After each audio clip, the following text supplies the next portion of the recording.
안녕하세요. 저는 한도혁입니다. 제주해양경찰 기동대 특수구조대원으로 일했던 사람이죠. 아니, 정확히 말하면 일했던 게 아니라 지금도 그 신분이 맞을 겁니다. 다만 세상 사람들은 저를 이미 죽은 사람으로 기억하고 있을 테니까요. 2년 전 그날 태풍 속에서 사라진 뒤로 모든 게 달라졌습니다. 제주 바다는 아름답습니다. 에메랄드빛 물결과 현무암 해안이 만들어내는 풍경은 세상 어디에 내놔도 자랑스러운 것이죠. 하지만 바다는 변덕스럽습니다. 순한 양처럼 온순하다가도 금세 성난 맹수로 돌변하는 게 바다거든요. 특히 태풍이 몰아치는 날이면 그 무서움은 말로 표현할 수 없을 정도입니다. 그날도 그랬습니다.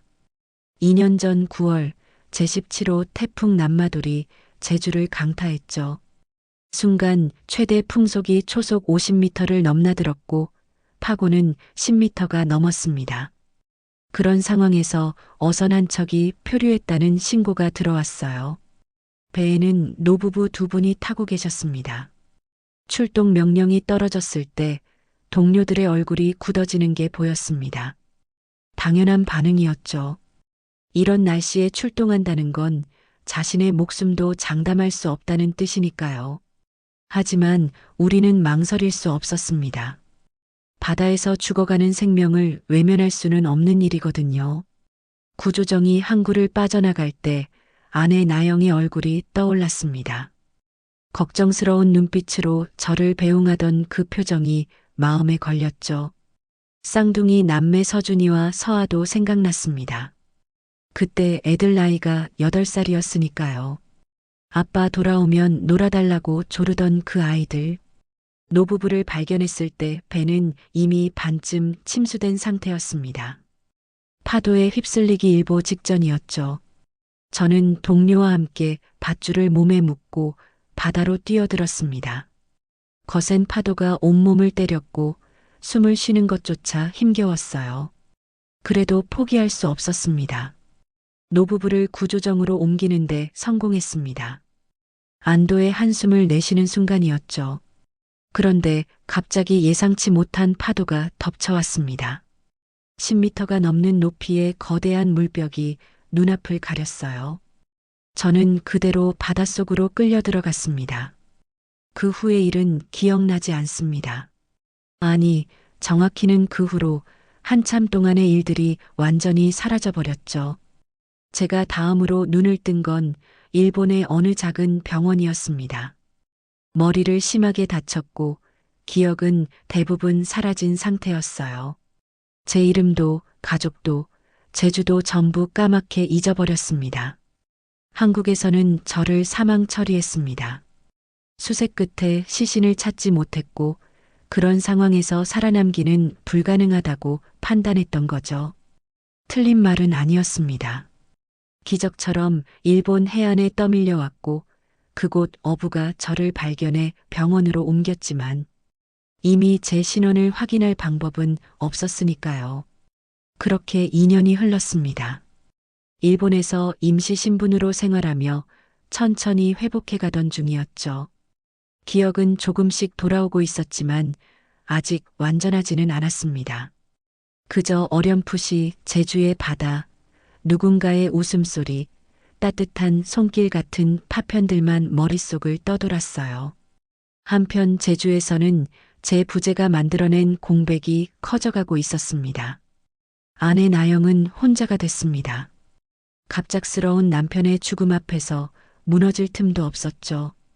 두 아이를 키워야 했고 생계를 이어가야 했으니까요. 그녀는 제주 구도심에 작은 전통 찻집을 열었습니다. 오메기떡과 한라봉차를 내는 소박한 가게였어요. 가게 이름은 바다를 기다리는 집이었습니다. 언젠가 바다가 남편을 돌려줄 거라는 희망을 담은 이름이었죠. 물론 그건 희망일 뿐이었습니다. 나영도 알고 있었어요. 그가 돌아올 리 없다는 걸. 하지만 그렇게라도 믿지 않으면 견딜 수가 없었습니다. 쌍둥이 남매 서준이와 서아는 10살이 됐습니다.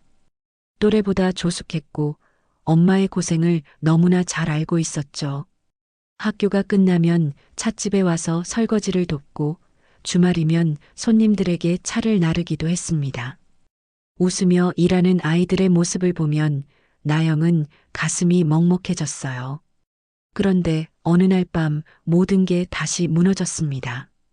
늦은 시간까지 장사를 하고 돌아가던 나영은 횡단보도를 건너고 있었습니다. 초록 신호였죠. 그런데 갑자기 속도를 줄이지 않은 차 한 대가 돌진해 왔습니다. 쾅 하는 소리와 함께 나영의 몸이 공중으로 떠올랐어요. 아스팔트 바닥에 떨어진 그녀는 꿈쩍도 하지 않았습니다. 차는 멈추지 않았습니다. 잠깐 속도를 줄이는 듯 하더니 그대로 달아났죠. 뺑소니였습니다. 신고를 받고 달려온 구급차가 나영을 병원으로 실어갔습니다. 머리를 심하게 다쳤고 전신에 골절상을 입었어요. 수술은 성공했지만 의식이 돌아오지 않았습니다. 의사는 식물인간 상태라고 했죠. 깨어날 수도 있고 평생 이대로일 수도 있다고 했습니다. 서준이와 서아는 하루아침에 보호자를 잃었습니다. 아빠는 2년 전에 죽었고 엄마는 병원 침대에 누워 눈을 뜨지 못하는 상태가 됐죠. 10살짜리 남매만 덩그러니 남겨진 겁니다. 병원비는 눈덩이처럼 불어났습니다. 집중치료실 비용과 각종 검사비, 약값까지 합치면 하루에도 수십만 원이 들어갔어요. 찻집 수입으로는 감당할 수 없는 금액이었습니다. 게다가 엄마가 쓰러진 후 가게는 문을 닫을 수밖에 없었죠. 친척들은 없었습니다. 나영의 부모님은 일찍 돌아가셨고 형제자매도 없었어요. 도혁의 부모님 역시 이미 세상을 떠난 후였습니다. 아이들을 도와줄 사람은 아무도 없었죠. 서준이와 서아는 결심했습니다. 엄마를 지켜내겠다고, 포기하지 않겠다고요. 10살짜리 아이들이 할 수 있는 일은 많지 않았습니다. 그래도 뭐라도 해야 했어요. 폐지를 주었고 심부름을 다녔고 재활용품을 모았습니다. 하루 종일 거리를 돌아다녀도 벌 수 있는 돈은 몇천 원에 불과했지만 그래도 계속했습니다. 그런데 이 모든 일의 이면에는 더 큰 문제가 숨어 있었습니다. 사고를 낸 차는 제주도 부지사 홍재필의 딸 홍유진이 몰던 차였습니다. 당시 유진은 술에 취해 있었죠. 만취 상태에서 운전대를 잡았고 신호를 무시하고 달리다 나영을 쳤던 겁니다. 사고 직후 홍 부지사는 즉각 움직였습니다. 부패 경찰서장 마상구와 손을 잡고 증거를 인멸했죠. 사고 현장에 CCTV 영상이 삭제됐고 목격자들은 입을 다물었습니다. 심지어 사고 기록 자체를 조작해 일반 교통사고로 둔갑시켰어요. 그들에게 나영은 그저 저소득층 여성일 뿐이었습니다. 목소리를 낼 힘도 없고 뒤에서 도와줄 사람도 없는 약자였죠. 그래서 더 쉽게 묻어버릴 수 있었습니다. 아무도 관심 갖지 않을 거라고, 그렇게 조용히 사라질 거라고 생각했던 겁니다. 하지만 그들은 몰랐습니다. 이 아이들이 얼마나 강한지, 엄마를 지키기 위해 어디까지 갈 수 있는지를요. 그리고 무엇보다 죽었다고 알려진 한 남자가 아직 살아있다는 사실을 말이죠. 저 한도혁은 아직 살아있습니다. 기억은 아직 완전하지 않지만 조금씩 돌아오고 있어요. 어제는 꿈에서 아내의 목소리를 들었습니다. 여보, 조심해요. 나영이 저를 배웅하며 했던 말이었죠. 그리고 오늘 우연히 본 한국 뉴스에서 제주의 모습이 나왔습니다. 짧은 순간이었지만 뭔가 가슴속에서 뜨거운 것이 치밀어 올랐어요. 고향, 가족, 그리운 것들. 아직 선명하지는 않지만 분명히 그곳에 제가 돌아가야 할 이유가 있다는 걸 느꼈습니다. 언젠가 저는 돌아갈 겁니다. 제주로, 제 가족에게로요. 그때까지 버텨주길 바랍니다. 내 사랑하는 사람들.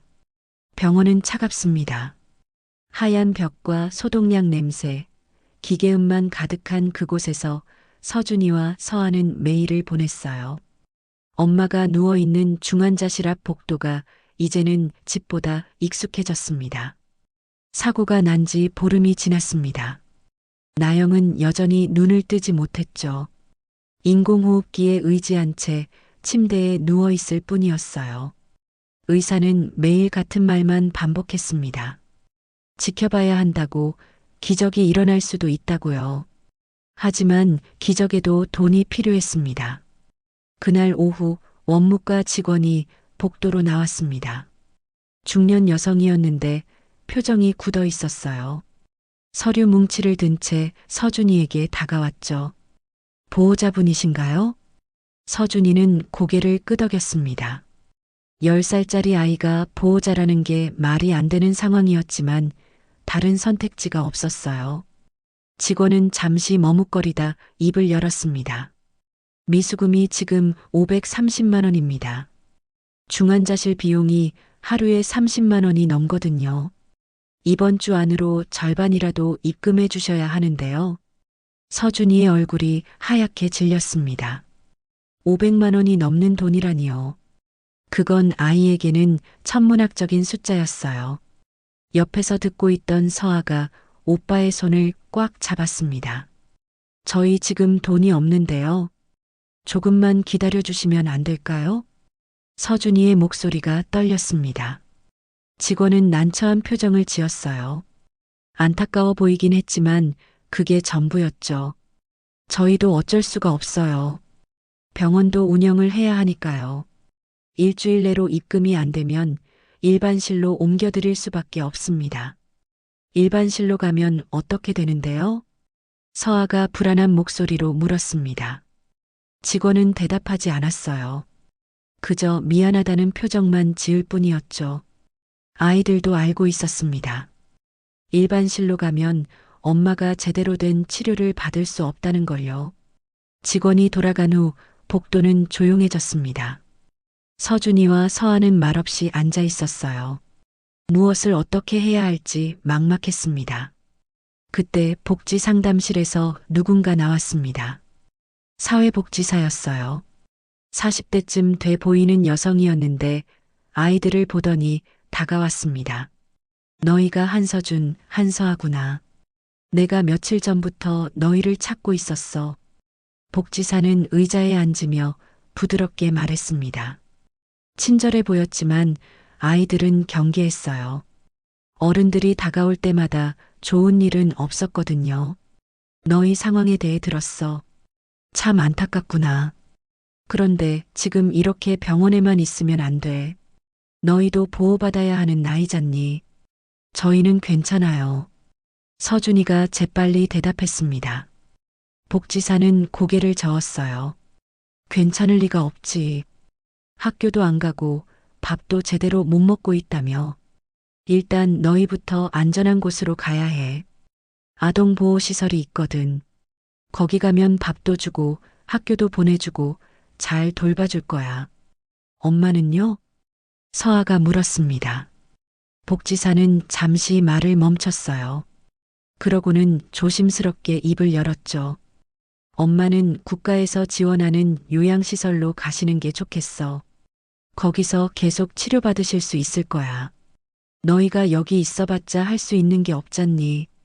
서준이는 고개를 세차게 저었습니다. 눈물이 날 것 같았지만 참았어요. 싫어요. 저희는 엄마랑 떨어지지 않을 거예요. 애들아, 이건 너희를 위한 거야. 지금은 이해 못하겠지만 싫다니까요. 서준이의 목소리가 커졌습니다.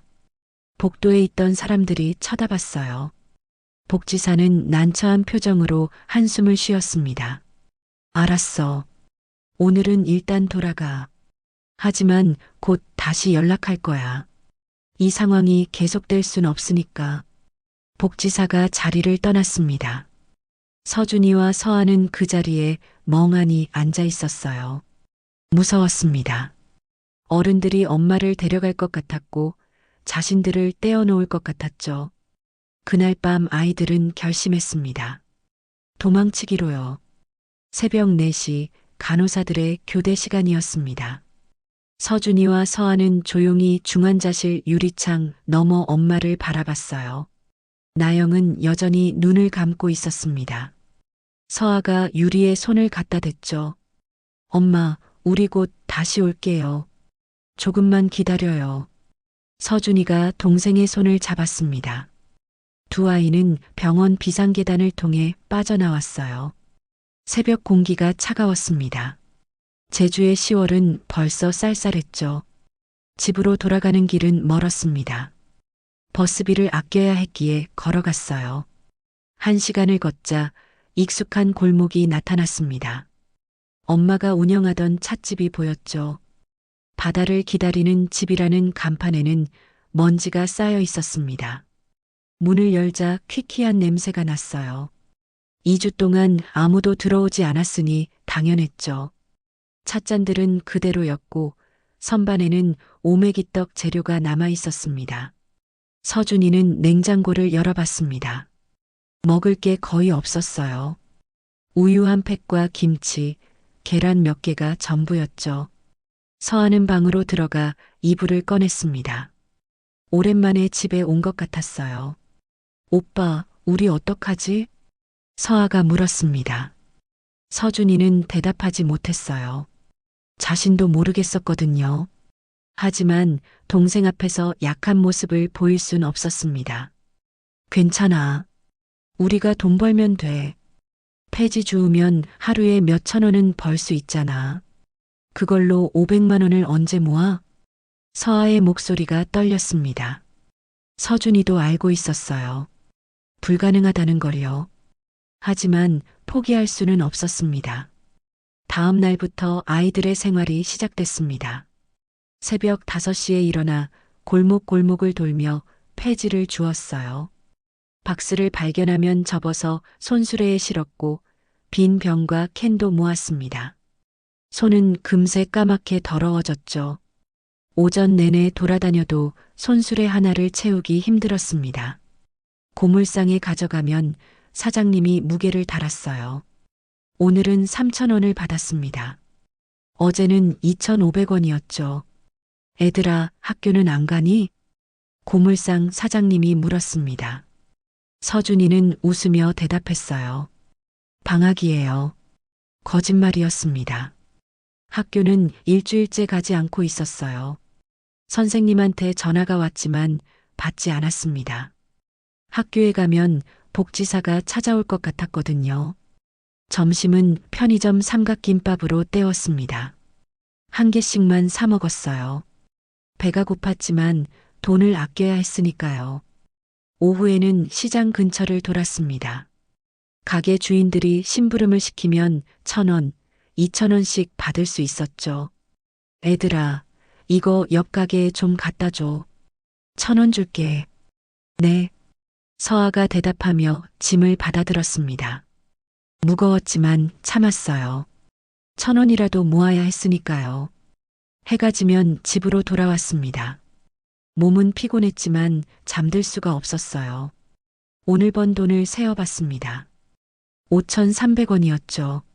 서준이는 공책에 금액을 적었습니다. 지난 일주일 동안 모은 돈은 총 41,000원이었습니다. 이렇게 가면 500만 원을 모으는데 2년이 넘게 걸릴 거예요. 그 전에 병원이 엄마를 내보낼 게 뻔했죠. 서아가 울음을 터뜨렸습니다.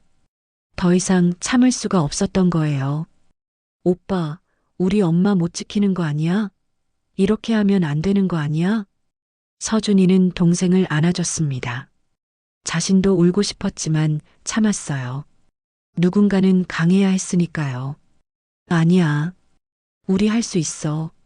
조금만 더 버티자. 밤이 깊어갔습니다. 아이들은 거실 한쪽에 놓인 액자를 바라봤어요. 가족 사진이었습니다. 아빠 한도혁이 환하게 웃고 있었고 엄마 나영이 행복한 표정으로 아이들을 안고 있었죠. 아빠 언제 와요? 엄마가 아파요. 우리 도와줘요. 서아가 액자를 쓰다듬으며 속삭였습니다. 서준이도 아빠를 그리워했어요. 아빠가 살아 있었다면 이런 일은 없었을 거예요. 엄마도 다치지 않았을 거고 자신들이 이렇게 거리를 헤매지도 않았을 겁니다. 하지만 아빠는 죽었습니다. 2년 전 바다에서 사라졌고 다시는 돌아오지 않았죠. 이제 이 세상에는 엄마와 자신들 뿐이었어요. 오빠, 아빠 살아 있었으면 좋겠다. 나도. 서준이가 대답했습니다. 그러고는 액자를 가슴에 안았어요. 아빠의 온기가 느껴지는 것 같았지만 착각이었습니다. 차가운 유리만 있을 뿐이었죠. 그날 밤 서준이는 이상한 꿈을 꿨습니다. 바다가 보였어요. 파도가 거세게 몰아치고 누군가 물속에서 허우적거렸습니다. 자세히 보니 아빠였어요. 아빠가 손을 뻗으며 소리쳤습니다. 서준아, 서아야. 서준이는 달려가려 했지만 발이 움직이지 않았습니다. 그대로 바라만 볼 수밖에 없었죠. 아빠가 점점 물속으로 가라앉았어요. 서준이는 비명을 지르며 깼습니다. 가슴이 두근거렸습니다. 땀이 흥건히 나 있었어요. 서아는 옆에서 골아떨어져 있었죠. 서준이는 창밖을 바라봤습니다. 아직 새벽이었어요. 무언가 이상했습니다. 이 모든 게 단순한 사고가 아니라는 느낌이 들었어요. 엄마가 다친 게, 병원이 돈을 요구하는 게, 사람들이 자신들을 떼어놓으려는 게 전부 이상했습니다. 하지만 10살짜리 아이가 알 수 있는 건 없었습니다. 그저 불안한 마음만 커져갈 뿐이었죠. 새벽 공기가 차가웠습니다. 서준이는 이불을 덮고 다시 누웠어요. 눈을 감았지만 잠은 오지 않았습니다. 내일도 폐지를 주어야 하고 심부름을 뛰어야 하고 돈을 모아야 했어요. 그래야 엄마를 지킬 수 있으니까요. 하지만 과연 이걸로 충분할까요? 아이들은 알지 못했습니다. 자신들이 맞서야 할 상대가 단순히 돈이 아니라는 걸요. 일본 시즈오카현의 작은 어촌 마을이었습니다. 바다가 보이는 낡은 목조주택에서 한 남자가 살고 있었어요. 이름은 정우진, 적어도 그렇게 불리고 있었죠. 그는 2년 전 이곳 해안에서 발견됐습니다. 의식불명 상태였고 신원을 확인할 방법이 없었어요. 머리에 심한 외상을 입어 기억을 완전히 잃은 상태였죠. 병원에서 몇 달을 보낸 후 마을 어부 다카하시 할아버지가 그를 거뒀습니다. 이름이 뭔가? 다카하시가 물었을 때 남자는 대답하지 못했습니다. 기억나는 게 아무것도 없었거든요. 결국 할아버지가 임시로 이름을 지어줬어요. 정우진이라고요. 한국 사람처럼 보였고 한국어를 조금 할 줄 알았으니 한국 이름을 붙여준 거였죠. 우진은 마을에서 조용히 살았습니다. 다카하시 할아버지를 도와 고기를 잡고 그물을 손질하고 배를 수리했어요. 말이 별로 없었지만 성실했고 일을 잘했습니다. 마을 사람들도 그를 좋아했죠. 하지만 우진의 밤은 평온하지 않았습니다. 거의 매일 같은 꿈을 꿨어요. 거센 파도, 비명소리, 누군가를 부르는 목소리들, 그리고 어둠 속으로 가라앉는 자신의 몸. 꿈에서 깨면 온몸이 땀으로 젖어 있었습니다. 가끔은 이상한 단어들이 떠올랐어요. 제주도 해양경찰 구조대. 그게 뭘 의미하는지는 몰랐지만 가슴 한구석이 아려왔죠. 무언가 잊어버린 것 같았고 찾아야 할 것 같았습니다. 그런데 오늘 모든 게 달라졌습니다. 저녁 식사 후 다카하시 할아버지가 TV를 켰어요. 한국 뉴스 채널이었습니다. 할아버지는 한국 드라마를 좋아해서 가끔 한국 방송을 봤거든요. 우진도 옆에 앉아 멍하니 화면을 바라봤습니다. 뉴스 앵커가 나왔습니다. 제주도에서 발생한 해상사고 소식이었어요. 어선 한 척이 표류했고 해양경찰이 출동해 선원들을 구조했다는 내용이었죠. 화면에는 해양경찰 구조정이 나왔고 대원들이 파도를 헤치며 사람들을 구하는 장면이 이어졌습니다. 그 순간이었습니다. 우진의 심장이 미친 듯이 뛰기 시작했어요. 숨이 막혔고 손이 떨렸습니다. 화면 속 바다가 너무나 익숙했어요. 저 파도, 저 하늘, 저 배의 움직임, 모든 게 자신의 몸에 각인된 것처럼 느껴졌죠. 제주, 해양경찰, 우진이 중얼거렸습니다. 다카하시 할아버지가 놀라 그를 쳐다봤어요. 우진, 괜찮은가? 저기, 저곳에. 우진은 말을 잇지 못했습니다. 머릿속이 혼란스러웠어요. 뭔가 터져 나오려는 것 같았지만 명확하지 않았죠. 그는 벌떡 일어나 밖으로 나갔습니다. 차가운 밤바람이 얼굴을 때렸습니다. 바다가 보였어요. 검푸른 수평선이 끝없이 펼쳐져 있었죠. 우진은 무릎을 꿇고 모래를 움켜쥐었습니다. 기억이 파편처럼 쏟아져 나왔습니다.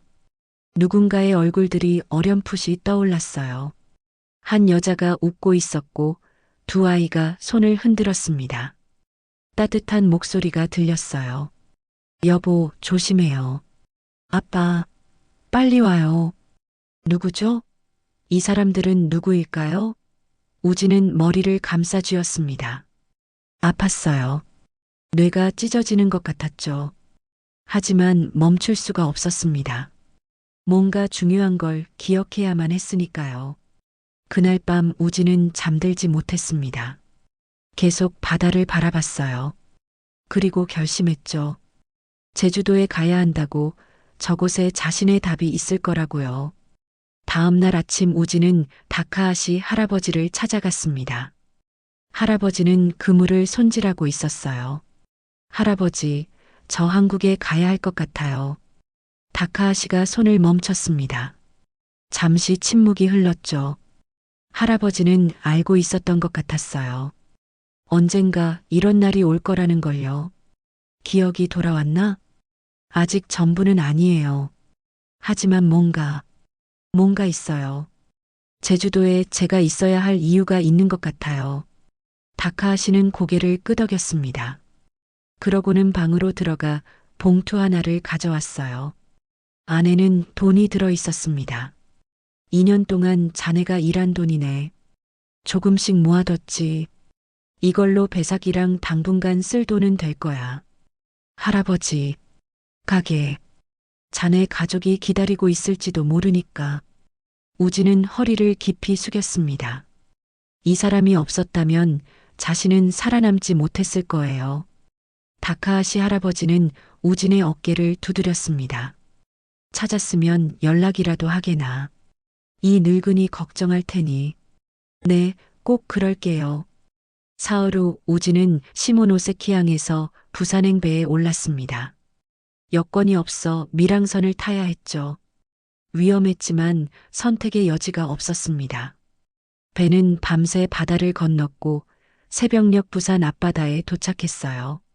부산 자갈치 시장 근처에서 배에서 내렸습니다. 한국 땅을 밟는 순간 우진의 가슴이 또 뛰기 시작했어요. 익숙한 냄새였습니다. 생선 비린내와 바닷바람, 시장의 소란스러움. 이 모든 게 낯설지 않았죠. 우진은 곧바로 제주행 배를 알아봤습니다. 하지만 신분증이 없어 표를 살 수 없었어요. 결국 화물선 선장을 찾아가 사정했습니다. 제발 좀 태워주세요. 제주에 꼭 가야 합니다. 선장은 의심스러운 눈초리로 우진을 훑어봤어요. 수상한 사람처럼 보였겠죠. 하지만 우진의 눈빛이 진지했고 절실해 보였습니다. 돈은 있나? 네, 있습니다. 우진이 봉투를 내밀었습니다. 선장은 잠시 고민하더니 고개를 끄덕였어요. 좋아. 화물칸에 있어. 검문 나오면 숨어야 해. 감사합니다. 배는 그날 저녁 제주로 향했습니다. 우진은 화물칸 구석에 앉아 있었어요. 어둡고 좁았지만 괜찮았습니다. 중요한 건 제주로 가는 것이었으니까요. 밤새 파도 소리를 들으며 우진은 생각했습니다. 제주도에 도착하면 뭘 해야 할까요? 기억이 완전히 돌아오지 않은 상태에서 어떻게 자신의 정체를 찾을 수 있을까요? 하지만 답은 이미 정해져 있었습니다. 일단 가야 했어요. 그곳에 가면 뭔가 보일 거라고, 기억이 돌아올 거라고 믿었습니다. 다음 날 아침 제주항에 도착했습니다. 배에서 내리는 순간 우진은 멈춰 섰어요. 발이 떨렸습니다. 눈물이 날 것 같았죠. 왜 그런지는 몰랐지만 이곳이 자신의 고향이라는 걸 온몸이 기억하고 있었습니다. 우진은 천천히 항구를 걸었습니다. 모든 게 익숙했어요. 저 멀리 보이는 한라산, 바람에 흔들리는 야자수, 골목길 냄새까지 다 알고 있는 것 같았죠. 그때 누군가 우진을 스쳐 지나갔습니다. 해양경찰 제복을 입은 남자였어요. 우진은 무의식적으로 그를 쳐다봤습니다. 제복이 너무나 익숙했거든요. 나도 저런 옷을 입었던 걸까? 우진은 해양경찰서 방향을 따라갔습니다. 발이 저절로 움직였어요. 얼마 안 가 큰 건물이 나타났습니다. 제주해양경찰서라는 간판이 보였죠. 건물 앞 게시판에는 여러 공지사항이 붙어 있었습니다. 그 중 하나가 우진의 눈에 들어왔어요. 2년 전 순직한 해양경찰 대원들의 추모 안내문이었습니다. 거기 사진이 있었습니다. 4명의 대원 사진이었는데 그 중 한 명이 우진의 시선을 사로잡았어요. 이름은 한도혁. 얼굴은 자신과 똑같았습니다. 우진은 숨이 멎는 것 같았습니다. 손이 떨려 게시판을 제대로 볼 수가 없었어요. 한도혁? 제주해양경찰 기동대 특수구조대원. 2년 전 태풍 구조작전 중 실종. 사망 처리. 나야. 이게 나잖아. 우진은, 아니 도혁은 무릎을 꿇었습니다. 기억이 쏟아져 들어왔어요. 태풍 속 파도, 구조정, 노부부의 얼굴, 거대한 물벽, 그리고 어둠. 모든 게 선명하게 떠올랐습니다. 나영, 서준, 서아. 이름들이 입 밖으로 나왔습니다. 아내와 아이들이었어요. 얼굴이 선명해졌습니다. 나영의 웃음, 서준이의 장난, 서아의 재롱. 모두 기억났죠. 도혁은 비틀거리며 일어섰습니다. 집으로 가야 했어요. 가족에게 돌아가야 했습니다. 자신이 살아있다는 걸, 돌아왔다는 걸 알려야 했죠. 그는 기억을 더듬어 집 방향으로 달렸습니다. 골목길을 지나고 언덕을 넘고 익숙한 거리가 나타났어요. 그리고 찻집이 보였습니다. 바다를 기다리는 집. 도혁은 멈춰 섰습니다. 가게 문에는 자물쇠가 채워져 있었어요. 영업을 하지 않는 것 같았죠. 창문 너머로 안을 들여다봤습니다.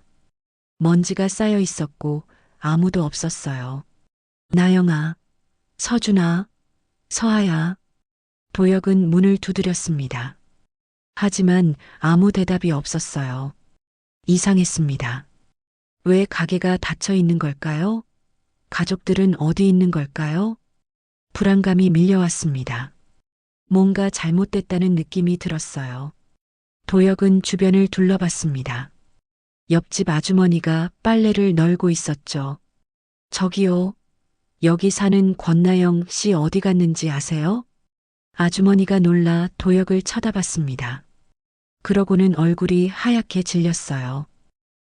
도혁 씨? 도혁 씨 아니에요? 어떻게? 당신 죽었잖아요. 죽지 않았어요. 살아있어요. 나영이 어디 있어요? 애들은요? 아주머니는 말을 잇지 못했습니다. 눈물이 글썽였어요. 뭔가 끔찍한 일이 있었다는 게 느껴졌죠. 나영 씨가 사고를 당했어요. 한 달 전에 도혁의 세상이 무너졌습니다. 병원에서 전화가 왔습니다. 서준이의 낡은 휴대폰이 울렸어요. 엄마의 폰이었죠. 사고 후 아이들이 가지고 있었습니다. 여보세요? 한서준 학생이죠? 병원 원무과입니다. 차갑고 무뚝뚝한 목소리였어요. 서준이는 가슴이 철렁했습니다. 좋은 전화가 아니라는 걸 본능적으로 알았죠. 어머님 미수금이 지금 700만 원을 넘었습니다.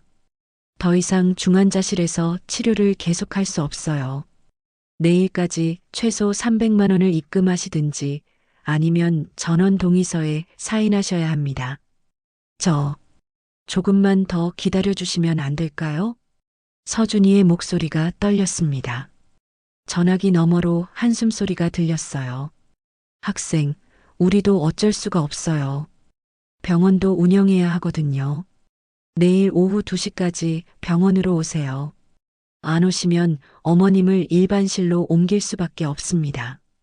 뚝 하고 전화가 끊겼습니다. 서준이는 멍하니 휴대폰을 들고 있었어요. 옆에서 폐지를 정리하던 서아가 물었습니다. 오빠 누구야? 병원. 그 말에 서아의 얼굴도 굳어졌습니다. 두 아이는 말없이 서로를 바라봤어요. 어떻게 해야 할지 막막했죠. 다음 날 아이들은 병원으로 갔습니다. 가진 돈을 전부 세어봤어요.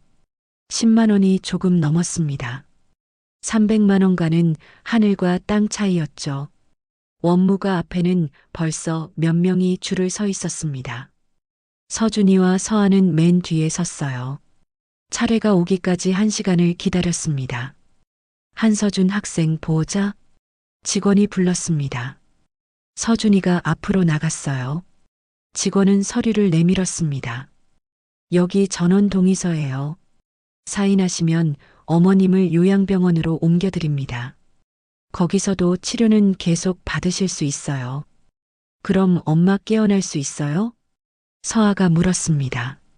직원은 대답하지 않았어요. 그 침묵이 답이었죠. 요양병원은 회복을 위한 곳이 아니었습니다. 그냥 눕혀두는 곳이었어요. 사인 안 하면 안 돼요? 서준이가 간신히 말했습니다. 직원은 고개를 저었어요. 그럼 오늘 중으로 300만 원 입금하셔야 해요. 지금 할 수 있어요? 서준이는 대답할 수 없었습니다. 직원은 한숨을 쉬며 펜을 내밀었어요. 학생, 현실을 봐요. 너희가 어떻게 그 돈을 마련하겠어? 어머님을 위해서라도 요양병원이 나아. 거기서도 돌봐주니까. 서준이는 펜을 받지 않았습니다. 대신 서류를 밀어냈어요. 사인 안 해요. 저희가 돈 구할게요. 학생, 제발이요. 조금만 더 기다려주세요. 서준이가 허리를 깊이 숙였습니다.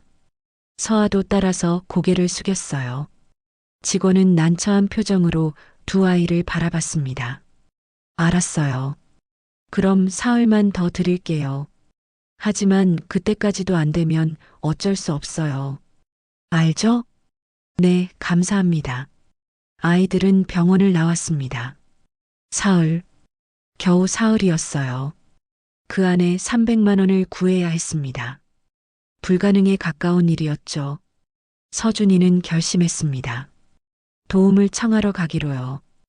혼자서는 안 된다는 걸 이제 알았습니다. 어른들의 도움이 필요했어요. 먼저 행정복지센터로 갔습니다. 제주시 노영동 행정복지센터라는 간판이 보였어요. 안으로 들어가자 깨끗한 사무실이 나왔습니다. 책상마다 직원들이 앉아 일하고 있었죠. 저기요. 서준이가 조심스럽게 말했습니다. 가장 가까운 책상의 직원이 고개를 들었어요. 30대쯤 돼 보이는 여자 직원이었습니다. 무슨 일이니? 저희 엄마가 병원에 입원해 계신데요.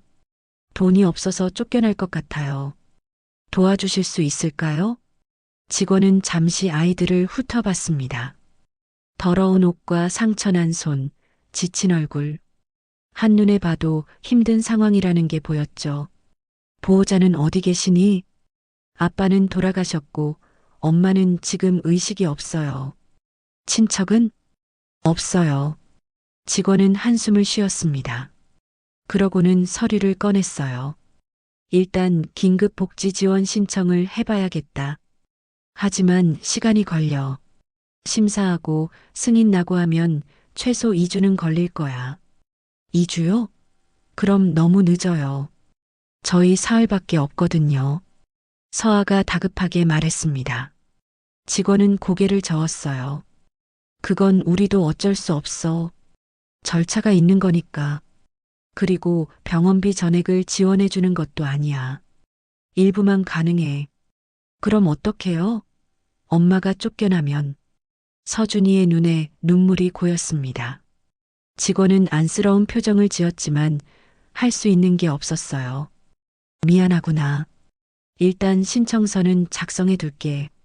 하지만 당장은 주변에 도와줄 사람을 찾아보는 게 나을 것 같아. 아이들은 복지센터를 나왔습니다. 허탈했어요. 도와줄 수 있다고 생각했는데 아무것도 안 됐죠. 오빠, 이제 어디가? 경찰서. 서준이가 대답했습니다. 경찰서라면 도와줄 거라고 생각했어요. 엄마가 교통사고를 당했으니 경찰이 뭔가 해줄 수 있을 거라 믿었죠. 제주 서부경찰서는 복지센터에서 멀지 않았습니다. 커다란 건물이었고 태극기가 바람에 펄럭이고 있었어요. 아이들은 민원실로 들어갔습니다. 무슨 일로 왔니? 경찰관이 물었습니다. 젊은 순경이었어요. 서준이는 차분하게 설명했습니다. 엄마가 교통사고를 당했고 병원비가 없어서 힘들다고요. 그리고 사고를 낸 차가 도망갔는데 아직도 못 잡았다고요. 순경은 컴퓨터로 사건을 검색했습니다. 잠시 후 고개를 가로저었어요. 여기 보니까 사건이 종결됐네. 가해자를 못 찾았대. CCTV도 없었고 목격자도 없었다고 해. 그럼 어떻게 해요? 엄마는 누가 책임져요? 서아가 물었습니다. 순경은 난처한 표정을 지었어요. 그게 가해자를 찾아야 책임을 묻든 말든 하지. 지금은 방법이 없어. 다시 찾아주시면 안 돼요? CCTV 다시 확인하시고. 그게 그렇게 쉬운 게 아니야. 이미 한 달이 지났잖아. 지금 와서 뭘 더 찾겠어. 순경의 말투가 점점 귀찮다는 투로 변했습니다. 서준이는 답답했어요. 그럼 서장님한테 말씀드리면 안 될까요? 저희 정말 급해요. 순경은 피식 웃었습니다. 비웃는 것 같았어요. 서장님이 너희 같은 애들 일일이 만나주겠어? 그냥 집에 가. 어른들한테 도움받고. 어른이 없다니까요.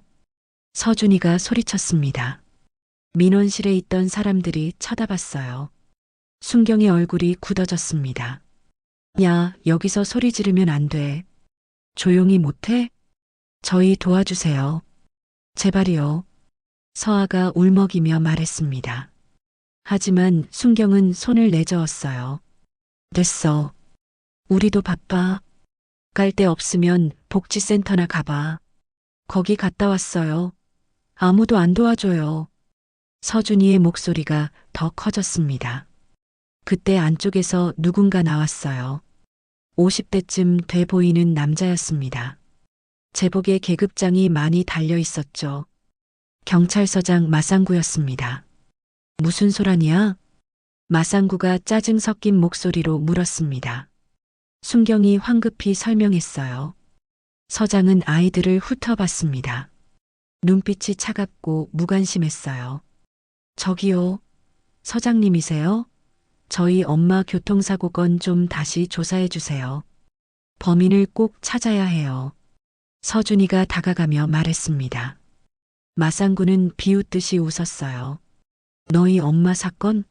권나영 씨? 그거 이미 종결됐어. 증거 없고 목격자 없고 CCTV도 없었다고. 더 이상 할 게 없어. 그럼 그냥 포기하란 말이에요? 우리 엄마는 누가 책임져요? 책임? 애야, 세상이 원래 그래. 억울한 일이 한두 개냐. 그걸 경찰이 다 해결해 줄 수 있나? 마상구의 말투는 냉정했습니다. 아이들을 동정하는 기색이 전혀 없었어요. 하지만은 무슨, 너희 같은 애들이 여기 와서 떼쓴다고 달라지는 거 없어. 집에 가서 조용히 살아. 가난하면 가난한 대로 살아야지. 여기서 뭘 바라는 거야? 서준이는 얼어붙었습니다. 가난하면 조용히 살라고요? 억울해도 참으라는 말인가요? 서아는 그 자리에서 주저앉아 울기 시작했습니다. 야, 울지 마. 여기 경찰서야. 조용히 못해? 마상구가 짜증을 냈습니다. 서준이는 주먹을 꽉 쥐었어요. 분노와 무력감이 뒤섞였습니다. 나가. 더 떠들면 소년원 보낸다. 그 말에 순경이 아이들을 밀었습니다. 서준이와 서아는 비틀거리며 밖으로 나왔어요. 경찰서 문이 쾅 하고 닫혔습니다. 밖은 비가 내리기 시작했습니다. 가랑비였지만 점점 새졌어요. 아이들은 처마 밑에 서서 비를 피했습니다. 오빠. 서아가 오빠의 옷을 잡았습니다. 온몸이 떨리고 있었어요. 서준이는 동생을 안아줬습니다. 자신도 떨리고 있었지만 참았죠. 왜 아무도 안 도와줘? 우리가 뭘 잘못했어? 서아의 목소리는 절규에 가까웠습니다. 서준이는 대답할 수 없었어요. 자신도 같은 질문을 하고 있었으니까요. 비는 더 세차게 내렸습니다. 하늘은 어두웠고 거리는 텅 비어 있었어요. 아이들만 덩그러니 남겨진 것 같았습니다. 서준이는 고개를 들어 하늘을 봤습니다. 빗물이 얼굴을 적셨어요. 눈물인지 빗물인지 구분이 안 갔죠. 아빠, 정말 안 오는 거야? 우리 진짜 이렇게 끝나는 거야? 하지만 대답은 없었습니다. 아빠는 죽었고 엄마는 의식이 없고 아무도 자신들을 돌봐주지 않았어요. 서준이의 눈빛이 변했습니다. 슬픔이 사라지고 무언가 단단한 것이 자리 잡았어요. 더 이상 울지 않기로 했습니다. 울어봤자 아무것도 달라지지 않았으니까요. 서아야. 응? 우리 스스로 해야 할 것 같아. 아무도 안 도와주니까. 어떻게? 서준이는 대답하지 않았습니다. 방법은 몰랐지만 뭔가 해야 한다는 건 알았어요. 가만히 있으면 엄마를 잃을 거였습니다. 일단 돈을 더 벌어야 해. 폐지만으로는 안 돼. 다른 방법을 찾아보자. 서아가 고개를 끄덕였습니다. 오빠를 믿기로 했어요. 둘뿐인 세상에서 서로밖에 없었으니까요. 비는 계속 내렸습니다. 하지만 아이들은 일어났어요. 비를 맞으며 걷기 시작했습니다. 어디로 가야 할지 명확하지 않았지만 멈출 수는 없었죠. 서준이의 눈빛은 이제 달랐습니다. 절망 속에서 피어난 작은 불꽃 같았어요. 꺼지지 않으려 애쓰는 끝까지 버티려는 의지였죠. 그리고 이 의지는 곧 누군가와 만나게 될 것입니다. 바로 자신들이 그토록 기다려온 사람과요. 빗속을 걷던 도혁은 멈춰 섰습니다. 골목 끝에서 이상한 소리가 들렸어요. 흐느끼는 소리였죠. 아이의 울음 같았습니다. 가까이 다가가자 두 아이가 보였습니다. 처마 밑에 웅크리고 있었어요. 한 아이는 다른 아이를 안고 있었고 안긴 아이는 몸을 떨고 있었죠. 얘들아, 괜찮니? 도혁이 다가가며 물었습니다. 서준이가 고개를 들었어요. 경계하는 눈빛이었습니다. 저희 괜찮아요. 신경 쓰지 마세요. 괜찮아 보이지 않는데. 어디 아픈 거 아니니? 도혁은 서아를 봤습니다. 아이의 얼굴이 창백했어요. 열이 있는 것 같았죠. 서준이는 동생을 더 꽉 안았습니다. 조금 피곤한 것 뿐이에요. 곧 괜찮아질 거예요. 하지만 서아는 눈을 제대로 뜨지 못했습니다. 몸이 축 늘어져 있었어요. 도혁은 본능적으로 움직였습니다. 무릎을 꿇고 서아의 이마에 손을 댔죠. 이 아이 열이 너무 높아. 병원에 가봐야 해. 병원은 안 돼요. 서준이가 고개를 저었습니다. 병원에 가면 또 돈 얘기를 할 거였어요. 그리고 자신들을 떼어놓으려 할 게 뻔했죠. 도혁은 아이들을 자세히 봤습니다. 옷은 젖어 있었고 신발은 해져 있었어요. 손에는 상처가 가득했고 얼굴에는 피로가 가득했죠. 이 아이들에게 무슨 일이 있었던 걸까요? 보호자는 어디 있니? 없어요. 저희끼리만 있어요. 서준이의 대답에 도혁의 가슴이 먹먹해졌습니다. 이 작은 아이들이 혼자라니요. 그때 서아가 희미하게 눈을 떴습니다. 도혁을 보더니 손을 뻗었어요. 아저씨, 응, 괜찮아. 내가 도와줄게. 아저씨, 아빠 냄새 나요. 그 순간 도혁의 심장이 멎는 것 같았습니다. 아빠 냄새라고요? 서아는 다시 눈을 감았습니다. 기절한 것 같았어요. 야, 정신 차려. 서준이가 동생을 흔들었습니다. 하지만 서아는 반응이 없었죠. 도혁은 재빨리 서아를 안아 올렸습니다. 일단 따뜻한 곳으로 가야 해.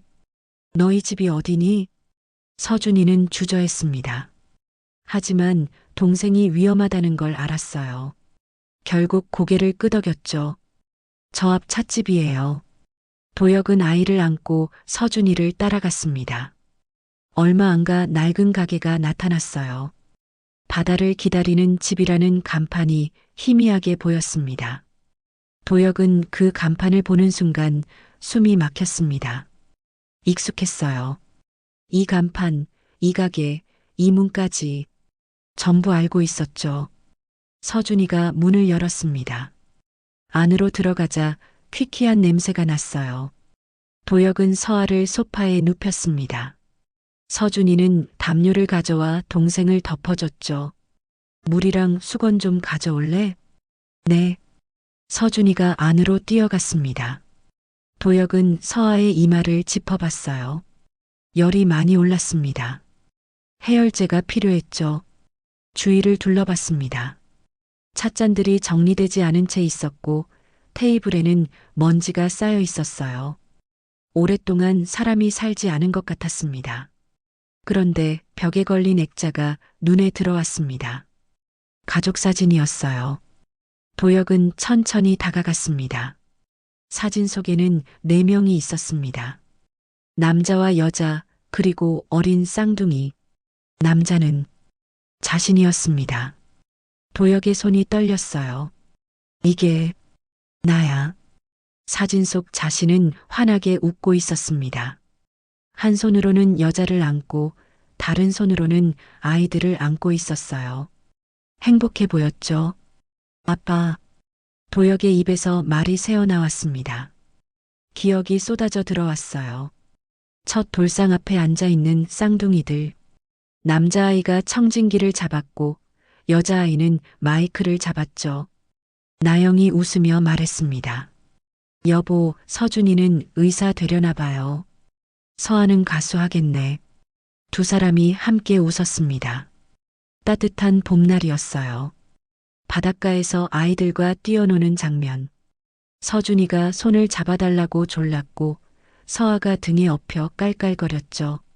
아빠, 더 높이. 조심해요, 여보. 나영의 목소리가 들렸습니다. 걱정스럽지만 행복한 목소리였죠. 태풍 전날 밤, 출동 준비를 하던 도혁에게 나영이 다가왔습니다. 여보, 조심해요. 날씨가 너무 안 좋은데. 괜찮아. 금방 올게. 약속이에요? 약속? 하지만 그 약속은 지켜지지 않았습니다. 거센 파도가 도혁을 삼켰고 그는 사라졌어요. 가족은 혼자 남겨졌죠. 도혁은 무릎을 꿇었습니다. 가슴이 찢어지는 것 같았어요. 자신이 죽은 줄 알았던 이 가족이 살아 있었습니다. 하지만 얼마나 고생했을까요? 얼마나 힘들었을까요? 서준이가 물과 수건을 가져왔습니다. 도혁을 보더니 놀랐어요. 남자가 울고 있었거든요. 아저씨, 왜 우세요? 도혁은 대답하지 못했습니다. 그저 서준이를 바라봤어요. 이 아이가 자신의 아들이었습니다. 저렇게 컸던 거예요. 너, 이름이 뭐니? 한서준이요. 쟤는 제 동생 서하고요. 한서준, 한서아. 자신이 지은 이름이었습니다. 서로 의지하며 함께 가라는 뜻이었죠. 도혁은 떨리는 손으로 서준이를 끌어안았습니다. 서준이는 당황했어요. 낯선 남자가 갑자기 앉는 게 이상했죠. 왜? 왜 그러세요? 미안해. 정말 미안해. 도혁의 목소리가 떨렸습니다. 서준이는 뭔가 이상하다고 느꼈어요. 이 남자에게서 익숙한 무언가가 느껴졌죠. 아저씨, 혹시, 응, 나야, 아빠야. 서준이는 얼어붙었습니다. 아빠라고요? 그럴 리 없었어요. 아빠는 죽었는걸요. 2년 전에 바다에서 사라졌다고 들었어요. 하지만 도혁의 얼굴을 보니 알 수 있었습니다. 액자 속 아빠와 똑같았어요. 목소리도 냄새도 품도 전부 아빠였습니다. 아빠, 정말 아빠야? 그래. 아빠가 돌아왔어. 서준이는 그 자리에 주저앉았습니다. 눈물이 쏟아졌어요. 참고 참았던 모든 게 터져나왔죠. 아빠. 아이는 도혁의 품에 안겨 울었습니다. 도혁도 아들을 꽉 안았어요. 2년 만의 재회였습니다. 소파에 누워있던 서아가 희미하게 눈을 떴습니다. 흐릿한 시야로 아빠와 오빠를 봤어요. 오빠, 저 사람. 응, 아빠야. 아빠가 왔어. 서아는 미소 지었습니다. 그러고는 다시 눈을 감았어요. 이번엔 편안한 얼굴이었습니다. 도혁은 두 아이를 바라봤습니다. 얼마나 힘들었을까요? 얼마나 무서웠을까요? 자신이 없는 동안 이 아이들은 혼자 버텨왔던 거예요. 미안해. 아빠가 너무 늦었어. 서준이는 고개를 저었습니다. 아니에요. 왔잖아요. 이제 괜찮을 거예요. 도혁은 아들을 다시 안았습니다. 따뜻했어요. 살아있다는 게 느껴졌죠. 밖에서는 여전히 비가 내렸습니다. 하지만 이제 무섭지 않았어요. 아빠가 돌아왔으니까요. 새벽이 밝아왔습니다. 서아의 열은 많이 내렸어요. 도혁이 밤새 간호한 덕분이었죠. 아이는 이제 편안하게 잠들어 있었습니다. 서준이는 아빠 옆에 앉아 있었어요. 믿기지 않았습니다. 아빠가 정말 돌아왔다는 게요. 꿈이 아닐까 싶어 몇 번이나 꼬집어 봤죠. 아빠, 엄마 보러 가야 해요. 서준이가 조심스럽게 말했습니다. 도혁은 고개를 끄덕였어요. 나영을 보고 싶었습니다. 아내가 어떻게 됐는지 확인해야 했죠. 서아는 여기 두고 갈까? 아니요. 같이 가요. 엄마가 서아 보고 싶어 할 거예요. 도혁은 서아를 조심스럽게 안아 올렸습니다. 아이는 깨지 않았어요. 세 사람은 병원으로 향했습니다. 제주대학교 병원은 아침부터 붐볐습니다. 중환자실은 3층에 있었어요. 도혁은 아이들과 함께 엘리베이터를 탔습니다. 심장이 빨리 뛰었죠. 중환자실 앞에 도착했습니다. 간호사실에 사람들이 보였어요. 도혁은 창문 너머로 안을 들여다봤습니다. 침대가 여러 개 보였습니다. 그중 하나에 나영이 누워 있었어요. 인공호흡기가 연결되어 있었고 여러 기계들이 깜빡이고 있었죠. 도혁의 눈에 눈물이 고였습니다. 저게 자신의 아내였어요. 함께 웃고 울고 사랑했던 사람이었죠. 이제 저렇게 누워 있었습니다. 면회는 정해진 시간에만 가능합니다. 간호사가 다가와 말했습니다. 도혁은 고개를 돌렸어요. 저 환자 보호자입니다. 들어가도 될까요? 보호자? 기록에는 보호자가 미성년 자녀들로만 되어 있는데요. 제가 남편입니다. 한도혁이요. 간호사는 의아한 표정을 지었습니다. 한도혁이라고요? 그 이름은 사망자 명단에 있었는데요. 잠시만요. 확인 좀 해보겠습니다. 간호사가 안으로 들어갔습니다. 잠시 후 수간호사가 나왔어요. 50대쯤 되어 보였습니다. 한도혁 씨라고 하셨죠? 신분증 있으세요? 지금은 없습니다. 하지만 제가 남편이 맞습니다. 신분증 없이는 확인이 안 돼요. 그리고 기록상 한도혁 씨는 2년 전에 사망 처리되셨던데요. 도혁은 답답했습니다. 설명하기 복잡했어요. 하지만 지금은 그게 중요하지 않았죠. 일단 아내를 보게 해주세요. 확인은 나중에 하겠습니다. 규정상 안 됩니다. 신원이 확인되지 않은 분은 면회가. 제발요. 도혁의 목소리가 커졌습니다. 복도에 있던 사람들이 쳐다봤어요. 수간호사는 난처한 표정을 지었습니다. 원무과에 가서 절차를 밟으세요. 거기서 허가가 나면 면회시켜 드릴게요. 도혁은 한숨을 쉬었습니다. 관료주의적인 벽이었어요. 하지만 어쩔 수 없었죠. 원무과로 갔습니다. 직원에게 사정을 설명했어요. 하지만 역시나 신분증이 문제였습니다. 사망 처리된 분의 신분 복구는 법원을 통해야 합니다. 그게 처리되기 전까지는 보호자로 인정할 수 없어요. 그럼 얼마나 걸리는데요? 최소 2주에서 한 달은 걸릴 겁니다. 도혁은 답답했습니다. 한 달이라고요? 그 사이에 아내에게 무슨 일이 생기면 어떡하죠? 다른 방법은 없습니까? 지금은 없습니다. 도혁은 병원을 나왔습니다. 서준이가 불안한 얼굴로 아빠를 쳐다봤어요. 아빠 어떻게 돼요? 일단 다른 방법을 찾아봐야겠어. 도혁은 생각했습니다. 신분 확인이 안 되는 게 문제였어요. 그렇다면 해양경찰서에 가면 어떨까요? 예전 동료들이 있을 테니 증명해 줄 수 있을 거예요. 제주해양경찰서로 향했습니다. 건물은 2년 전과 똑같았어요. 익숙한 곳이었죠. 도혁은 민원실로 들어갔습니다.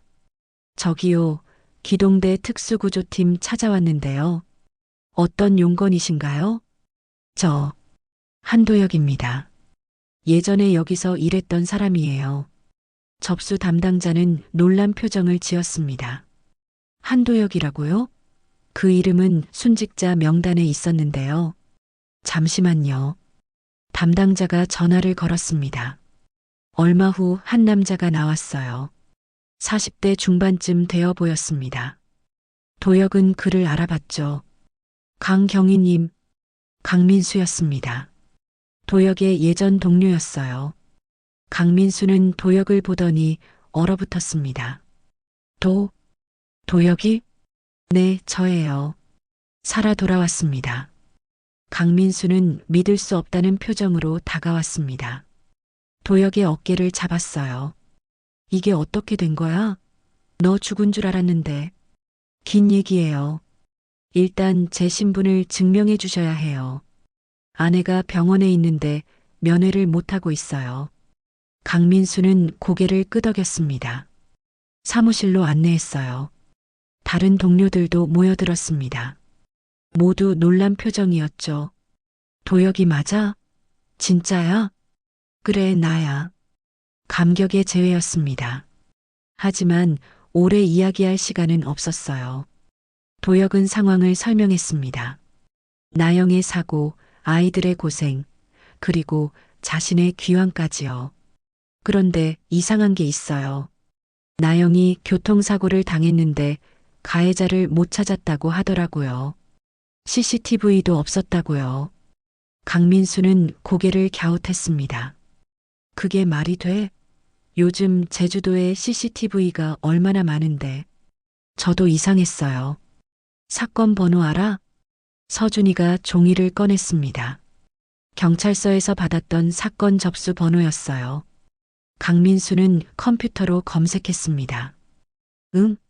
이거 사건 종결됐네. 증거 불충분으로. 너무 빨리 종결된 거 아니에요? 그러게. 보통 이런 건 최소 몇 달은 조사하는데 한 달도 안 돼서 종결됐어. 강민수는 계속 화면을 들여다봤습니다. 그러다 무언가 발견한 듯 눈을 크게 떴어요. 잠깐, 이거 담당 서장이 마상구네. 마상구요? 응. 요즘 소문 안 좋아. 부지사랑 가깝다고 하더라. 뭔가 이상한데? 도혁의 머릿속에 퍼즐 조각이 맞춰지기 시작했습니다. 사건이 너무 빨리 종결됐고 증거가 없다고 했고 그 담당이 부지사와 가까운 경찰서장이었어요. 혹시 CCTV 영상 다시 볼 수 있을까요? 삭제됐다고 나오는데. 잠깐만. 강민수는 전산팀에 전화를 걸었습니다. 잠시 후 한 젊은 직원이 왔어요. CCTV 복구 가능한가? 삭제된 지 얼마 안 됐으면 가능합니다. 한번 해볼게요. 직원은 노트북을 열었습니다. 키보드를 빠르게 두드렸어요. 한참을 작업하더니 화면에 뭔가 나타났습니다. 있네요. 복구됐어요. 영상이 재생됐습니다. 밤거리였어요. 횡단보도가 보였고 신호등이 초록색으로 바뀌었죠. 나영이 건너기 시작했습니다. 그때 왼쪽에서 차 한 대가 빠르게 들어왔습니다. 속도를 줄이지 않았어요. 그대로 나영을 들이받았습니다. 도혁은 숨이 막혔습니다. 나영의 몸이 공중으로 떠올랐어요. 차는 잠깐 멈췄습니다. 하지만 곧 다시 출발했죠. 도주했습니다. 차 번호 보여? 전산팀 직원이 화면을 확대했습니다. 번호판이 선명하게 보였어요. 제주 12가 3847. 강민수는 즉시 차량을 조회했습니다. 화면에 정보가 떴어요. 소유주가 홍재필? 홍재필이 누군데요? 제주도 부지사야. 도혁은 모든 걸 이해했습니다. 부지사의 차가 아내를 쳤고 그들이 증거를 인멸했던 거예요. 경찰서장 마상구가 도왔겠죠. 이 새끼들. 도혁의 주먹에 힘이 들어갔습니다.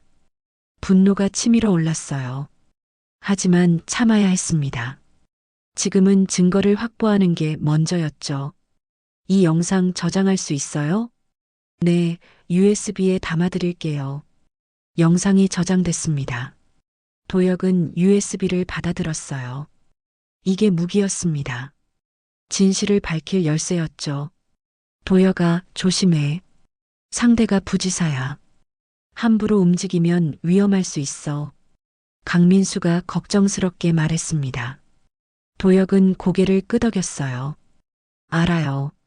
하지만 가만히 있을 순 없어요. 우리도 도울게. 동료 아니야. 도혁은 고마웠습니다. 혼자가 아니라는 게 든든했어요. 그때 도혁의 휴대폰이 울렸습니다. 모르는 번호였어요. 받자 낯선 남자 목소리가 들렸습니다. 한도혁 씨죠? 누구세요? 제주서부경찰서 마상구 서장입니다. 잠깐 만나 얘기 좀 합시다. 도혁의 눈빛이 차갑게 변했습니다. 마상구. 진실을 덮으려 했던 그 사람이었어요. 어디서 만날까요? 1시간 후 서귀포 천지연 폭포 앞으로 나오세요. 혼자요. 전화가 끊겼습니다. 도혁은 강민수를 봤어요. 마상구가 만나자네요. 위험해. 같이 가자. 아니요. 일단 혼자 가볼게요. 대신 뭔가 있으면 연락할게요. 도혁은 서준이에게 말했습니다. 아빠 잠깐 다녀올게. 여기서 기다려. 위험한 거 아니에요? 괜찮아. 아빠 믿어. 도혁은 경찰서를 나왔습니다. 천지연 폭포로 향했어요. 1시간 후 폭포 앞에 도착했습니다. 한 남자가 서 있었습니다. 50대 중반 경찰 제복을 입고 있었어요. 마상구였습니다. 한도혁 씨 반갑습니다. 마상구가 미소 지으며 손을 내밀었습니다. 도혁은 악수하지 않았어요. 무슨 용건이죠? 바로 본론으로 들어가시네요. 좋아요. 간단합니다. 당신 아내 사건 더 이상 파지 마세요. 이유가 뭔데요? 당신을 위해서예요. 상대가 누군지 알아요? 부지사예요. 함부로 건드리면 당신만 다쳐요. 도혁은 비웃었습니다. 협박인가요? 충고죠.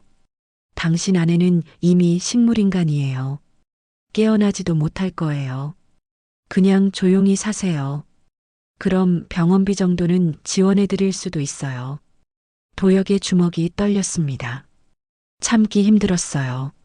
하지만 폭력은 답이 아니었죠. 거절하면요? 마상구의 얼굴이 굳어졌습니다. 후회할 겁니다. 이미 증거 확보했어요. CCTV 영상 복구했거든요. 마상구는 당황했습니다. 얼굴이 하얗게 질렸어요. 뭐라고요? 홍재필 부지사 딸 홍유진. 음주운전으로 제 아내를 쳤죠. 그리고 당신이 증거를 인멸했고요. 마상구는 말을 잇지 못했습니다. 도혁은 USB를 꺼내 보여줬어요. 이게 증거예요. 곧 언론에 공개할 겁니다. 당신 미쳤어요? 그러다 죽어요. 상관없어요. 진실이 밝혀지는 게 중요하니까. 도혁은 돌아섰습니다. 마상구가 뒤에서 소리쳤어요. 후회할 겁니다. 내가 경고했어요. 하지만 도혁은 멈추지 않았습니다. 이제 시작이었어요. 진실을 밝히는 싸움이 시작됐죠. 도혁은 증거를 들고 언론사로 향했습니다. 제주 지역 MBC였어요. 탐사 보도팀이 있다는 걸 알고 있었죠. 기자를 만났습니다. 30대 후반의 여성 기자였어요. 이름은 장혜진이었습니다. 도혁은 USB를 내밀었어요. 이게 뭔데요? 제주도 부지사의 비리를 담은 증거입니다. 장혜진은 USB를 받아 컴퓨터에 꽂았습니다. 영상이 재생됐어요. 교통사고 장면이 선명하게 보였죠. 그녀의 표정이 굳어졌습니다. 이게 정말 부지사 차량이에요? 네. 차량 등록 정보 확인했습니다. 그리고 경찰서장 마상구가 증거를 인멸했어요. 장혜진은 휴대폰으로 즉시 몇 군데 전화를 걸었습니다. 상황을 보고하는 것 같았어요. 통화를 마친 그녀가 도혁을 봤습니다. 이거 큰 건데요. 보도할게요. 내일 저녁 뉴스에 나갑니다. 감사합니다. 그런데 조심하세요. 상대가 가만히 있지 않을 겁니다. 도혁은 알고 있었습니다. 하지만 돌아갈 수 없었어요. 이미 시작했으니까요. 다음 날 저녁 6시 뉴스가 나갔습니다. 앵커가 심각한 표정으로 말했어요. 제주도 부지사의 딸이 음주운전으로 교통사고를 일으키고 도주한 사실이 뒤늦게 드러났습니다. 더욱 충격적인 것은 경찰이 이를 은폐했다는 의혹입니다. 화면에 CCTV 영상이 나왔습니다. 사고 장면이 그대로 방송됐어요. 차량 번호판도 선명하게 보였죠. 제주는 발칵 뒤집혔습니다. SNS에는 분노의 댓글이 쏟아졌고 시민단체들이 성명을 발표했어요. 부지사 사퇴를 요구하는 목소리가 커졌습니다. 홍재필 부지사는 급히 기자회견을 열었습니다. 하지만 변명만 늘어놓았어요. 제 딸이 실수를 했습니다. 하지만 제가 증거를 인멸한 건 아닙니다. 그럼 왜 CCTV가 삭제됐습니까? 그건 담당 부서에서 실수로. 기자들의 질문이 쏟아졌습니다. 홍재필은 제대로 대답하지 못했어요. 땀이 흘러내렸고 목소리가 떨렸죠. 그날 밤 검찰이 움직였습니다. 압수수색 영장이 발부됐어요. 부지사 집무실과 집, 그리고 제주서 부경찰서가 대상이었습니다. 도혁은 해양경찰 동료들과 함께 경찰서 앞에 있었습니다. 시민들도 모여들었어요. 수십 명이 됐죠. 진실을 밝혀라.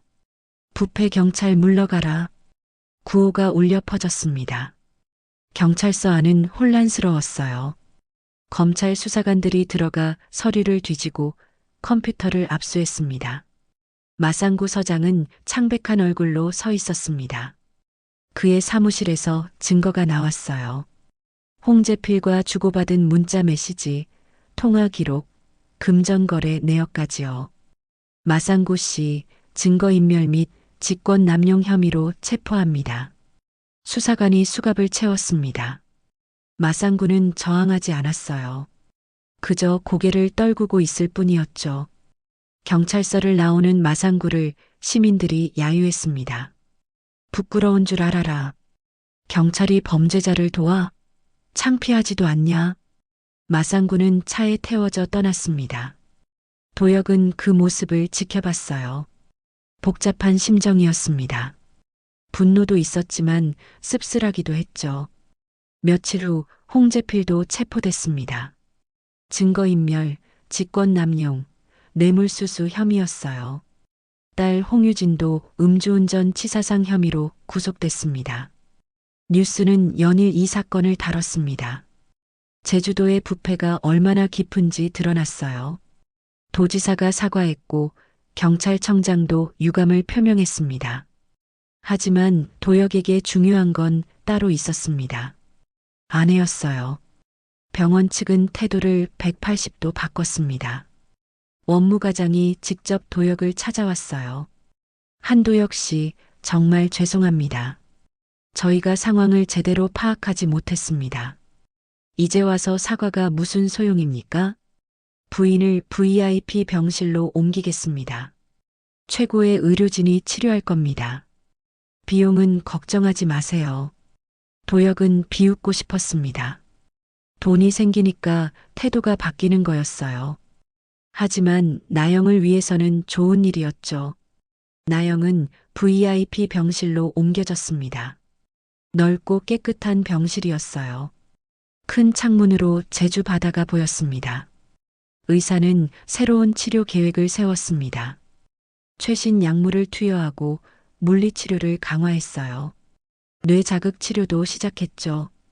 도혁은 매일 병원에 왔습니다.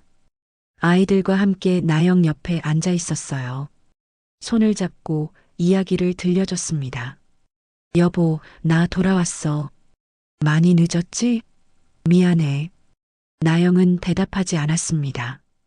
여전히 눈을 감고 있었어요. 하지만 도혁은 믿었습니다. 언젠가 깨어날 거라고요. 서준이와 서아도 매일 엄마에게 말을 걸었습니다. 엄마, 우리 오늘 학교 갔어.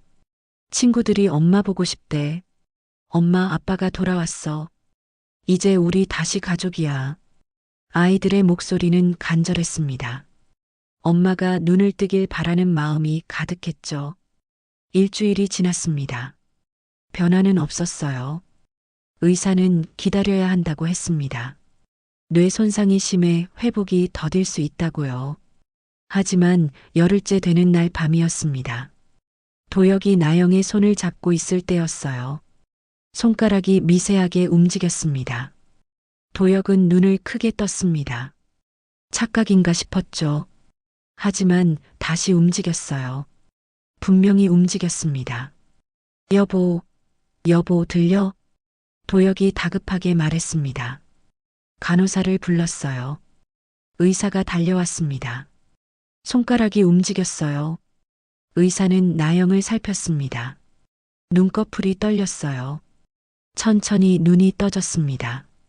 나영의 눈동자가 보였습니다. 흐릿했지만 초점이 맞춰지기 시작했어요. 도혁을 봤습니다. 여보, 목소리가 새어나왔습니다. 아주 작고 떨리는 목소리였어요. 도혁은 눈물이 쏟아졌습니다. 나영아, 깨어났구나. 당신, 어떻게? 나영은 도혁을 믿을 수 없다는 표정으로 바라봤습니다. 죽었다고 들었는데 살아있었어요. 꿈인가 싶었죠. 나 돌아왔어. 늦었지만 돌아왔어. 나영의 눈에서 눈물이 흘렀습니다. 도혁은 아내를 안았어요. 2년 만의 재회였습니다. 서준이와 서아가 달려왔습니다. 엄마가 깨어났다는 소식을 듣고 뛰어온 거였어요. 엄마, 아이들이 침대로 달려갔습니다. 나영은 아이들을 봤어요. 많이 컸습니다. 얼마나 힘들었을까요? 얼마나 무서웠을까요? 서준아, 서아야. 나영이 손을 뻗었습니다. 아이들은 엄마 손을 잡았어요. 네 사람은 그렇게 손을 맞잡고 울었습니다. 의사는 조용히 병실을 나갔습니다. 가족에게 시간이 필요했으니까요. 엄마, 보고 싶었어? 서아가 울먹이며 말했습니다. 나영은 딸의 머리를 쓰다듬었어요. 엄마도 많이 보고 싶었어? 엄마, 우리 많이 힘들었어.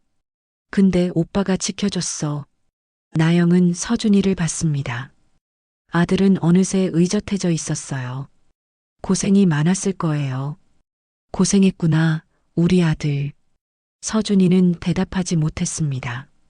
참았던 눈물이 터져 나왔어요. 엄마 품에 안겨 한참을 울었죠. 도혁은 가족을 바라봤습니다. 2년 동안 헤어져 있었지만 이제 다시 함께였어요. 완전하지는 않았습니다. 나영은 회복이 필요했고 아이들도 치유가 필요했죠. 하지만 중요한 건 함께라는 거였습니다. 서로를 의지할 수 있다는 거였어요. 우리 이제 괜찮을 거야. 도혁이 말했습니다. 나영이 고개를 끄덕였어요. 응, 당신이 돌아왔으니까. 창밖으로 제주 바다가 보였습니다. 파도가 잔잔하게 밀려왔어요. 폭풍은 지나갔고 이제 평온이 찾아왔습니다. 병실은 따뜻했습니다. 가족의 체온으로 채워졌죠. 웃음소리도 들렸어요. 오랜만에 듣는 진짜 웃음이었습니다. 밖에서는 세상이 변하고 있었습니다. 부패한 권력자들이 처벌받고 정의가 세워지고 있었어요. 하지만 이 병실 안에서는 그런 건 중요하지 않았습니다. 중요한 건 가족이었어요. 서로를 지켜내고 다시 만난 이 순간이었죠. 도혁은 창밖을 봤습니다.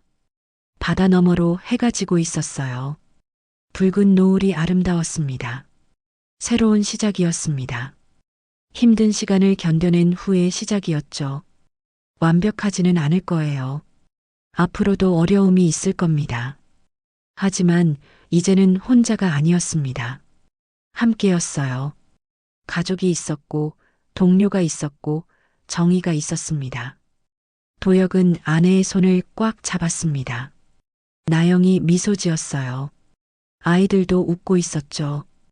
이게 진짜 해결이었습니다. 법적 처벌도 중요했지만 더 중요한 건 가족이 다시 함께하는 거였어요. 밤이 깊어갔습니다. 간호사가 들어와 조명을 낮췄어요. 가족은 병실에 남았습니다. 오늘은 다 같이 여기서 자기로 했죠. 도혁은 의자에 앉아 잠들었습니다. 나영의 손을 잡은 채였어요. 서준이와 서아는 소파에서 잤습니다. 고요한 밤이었습니다. 평화로웠어요. 폭풍이 지나간 후에 고요함이었죠. 그리고 이 가족은 알고 있었습니다. 앞으로 어떤 일이 있어도 함께 이겨낼 거라는 걸요. 6개월이 흘렀습니다. 제주에는 봄이 왔어요. 유채꽃이 만발했고 바다는 에메랄드 빛으로 빛났습니다. 바다를 기다리는 집은 다시 문을 열었습니다. 나영이 재활을 마치고 찻집을 재개한 거였어요. 예전처럼 오메기떡과 한라봉차를 내놓았죠. 손님들이 찾아왔습니다. 단골들도 있었고 새로운 손님들도 많았어요. 뉴스를 보고 응원하러 온 사람들이었습니다.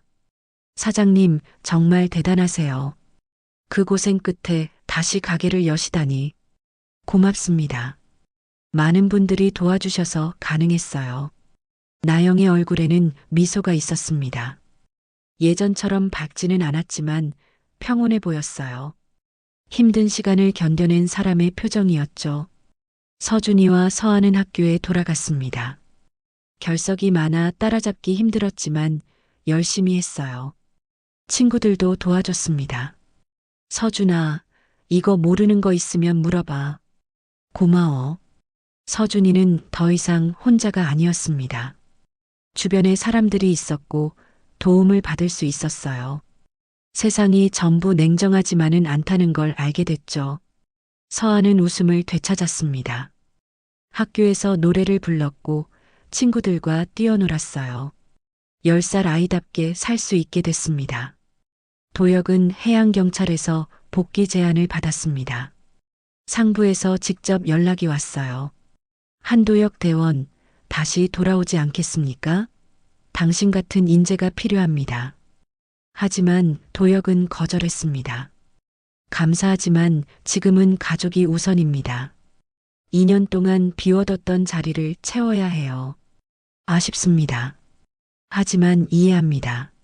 언제든 마음 바뀌면 연락 주세요. 도혁은 가족과 시간을 보내기로 했습니다. 아침에는 아이들을 학교에 데려다 주고 낮에는 찻집을 도왔어요. 저녁에는 함께 밥을 먹고 밤에는 이야기를 나눴죠. 평범한 일상이었습니다. 하지만 그게 가장 소중했어요. 2년 동안 잃어버렸던 시간을 되찾는 기분이었죠. 어느 날 지역 방송국에서 연락이 왔습니다. 제주 MBC 휴먼 다큐팀이었어요. 한도혁 씨 가족 이야기를 다큐멘터리로 만들고 싶습니다. 희망 이야기 코너인데 어려움을 이겨낸 가족의 이야기를 담고 있어요. 도혁은 가족과 상의했습니다. 나영과 아이들은 괜찮다고 했어요. 자신들의 이야기가 누군가에게 희망이 될 수 있다면 좋겠다고요. 촬영이 시작됐습니다. 찻집에서, 바닷가에서, 집에서 가족의 모습을 담았어요. 인터뷰도 했습니다. 가장 힘들었던 순간이 언제였나요? 서준이가 대답했습니다. 엄마가 쓰러졌을 때요. 아무도 도와주지 않았고 저희끼리만 있었거든요. 무서웠어요. 지금은 어때요? 지금은 괜찮아요. 아빠가 돌아왔고 엄마도 깨어났으니까요. 그리고 세상에 좋은 사람들도 많다는 걸 알았어요. 다큐멘터리는 한 달 후 방송됐습니다. 많은 사람들이 봤어요. 댓글이 쏟아졌습니다. 눈물 나네요. 아이들이 정말 대단해요. 이런 가족이 있다는 게 자랑스럽습니다. 포기하지 않으면 기적이 일어나는군요. 도혁은 댓글을 읽으며 뭉클했습니다. 자신들의 이야기가 누군가에게 힘이 되고 있었어요. 주말이었습니다. 도혁은 가족과 함께 바닷가로 갔어요. 협재 해수욕장이었습니다. 에메랄드빛 바다가 펼쳐져 있었죠. 아이들은 모래사장을 뛰어다녔습니다. 서아가 소라를 주었고 서준이가 파도를 피해 뛰었어요. 나영은 그 모습을 지켜보며 웃었습니다. 여보, 행복하죠? 나영이 물었습니다. 도혁은 고개를 끄덕였어요. 응, 이게 행복이야. 2년 전에는 당연했던 것들이 이제는 기적처럼 느껴져요. 그래. 함께 있다는 것만으로도 감사해. 두 사람은 손을 맞잡았습니다. 바람이 불어왔어요. 따뜻한 봄바람이었죠. 서준이와 서아가 달려왔습니다. 아빠, 엄마, 우리 사진 찍어요. 그래, 찍자. 네 사람은 나란히 섰습니다. 지나가던 관광객이 사진을 찍어줬어요. 도혁은 한쪽 팔로 나영을 안고 다른 팔로 아이들을 안았습니다. 하나, 둘, 셋. 김치. 셔터가 눌렸습니다. 사진 속 가족은 환하게 웃고 있었어요. 해가 기울기 시작했습니다. 석양이 바다를 물들였어요. 주황빛과 붉은빛이 수평선을 가득 채웠죠. 도혁은 바다를 바라봤습니다. 2년 전 이 바다가 자신을 삼켰어요. 죽을 뻔했고 모든 걸 잃었죠. 하지만 결국 살아 돌아왔습니다. 바다는 빼앗기도 하지만 돌려주기도 했어요. 생명을, 가족을, 희망을요. 아빠, 뭐 생각해요? 서아가 물었습니다. 도혁은 딸을 안아 올렸어요. 아빠가 얼마나 행운아인지 생각하고 있어. 왜요? 너희가 있어서, 엄마가 있어서, 다시 함께 할 수 있어서. 서아는 아빠 목을 안았습니다. 서준이도 다가와 아빠 손을 잡았어요. 나영은 옆에서 남편의 어깨에 기댔죠. 네 사람의 그림자가 모래사장에 길게 드리워졌습니다. 하나로 연결된 것처럼 보였어요. 도혁은 속으로 생각했습니다. 인생은 예측할 수 없다고요. 언제 폭풍이 올지, 언제 행복이 찾아올지 아무도 모른다고요. 하지만 중요한 건 포기하지 않는 거였습니다. 힘들어도 버티는 거였고, 절망 속에서도 희망을 찾는 거였죠. 그리고 무엇보다 사랑하는 사람들을 지켜내는 거였습니다. 그게 진짜 용기였어요. 가자. 집에 가서 저녁 먹어야지. 네. 아이들이 대답했습니다. 가족은 손을 맞잡고 걸었어요. 모래사장을 지나 주차장으로 향했습니다. 뒤를 돌아보니 바다가 보였습니다. 파도가 잔잔하게 밀려왔어요. 저 바다가 자신을 데려갔지만 결국 가족에게 다시 데려다 줬습니다. 도혁은 바다에게 속삭였습니다. 고마워. 그리고 미안해. 이제 잘 살게. 차에 올랐습니다. 시동을 걸고 집으로 향했어요. 창밖으로 제주의 풍경이 스쳐 지나갔습니다. 나영이 말했습니다. 오늘 저녁은 뭐 먹을까? 된장찌개 어때요? 좋아. 저는 계란말이도 먹고 싶어요. 아이들이 떠들었습니다. 소란스러웠지만 행복했어요. 이게 진짜 삶이었습니다. 도혁은 미소 지었습니다. 앞으로도 힘든 일이 있을 거예요. 완벽한 삶은 없으니까요. 하지만 괜찮았습니다. 함께니까요. 가족이 있으니까요. 그리고 그건 무엇과도 바꿀 수 없는 가장 소중한 것이었습니다. 석양이 완전히 졌습니다. 어둠이 내려왔지만 무섭지 않았어요. 집으로 가는 길이 환하게 보였으니까요. 새로운 삶이 시작됐습니다. 폭풍 후의 평온이었죠. 그리고 이 가족은 알고 있었습니다. 어떤 일이 와도 함께 이겨낼 거라는 걸요. 바다는 여전히 거기 있었습니다. 파도는 밀려왔다 밀려갔어요. 영원히 반복될 리듬이었죠. 하지만 이제 그 바다는 두렵지 않았습니다.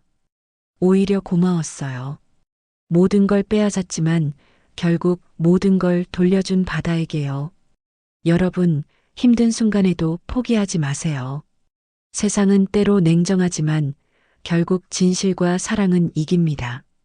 가족은 우리 삶의 가장 소중한 보물입니다. 오늘 하루도 사랑하는 사람들에게 따뜻한 말 한마디 건네보세요. 그게 바로 기적의 시작입니다. 그럼 오늘 이야기는 여기까지입니다. 영상을 시청해주신 모든 분들 고맙습니다. 저는 AI 나레이션 연이었습니다. 구독과 좋아요 부탁드립니다.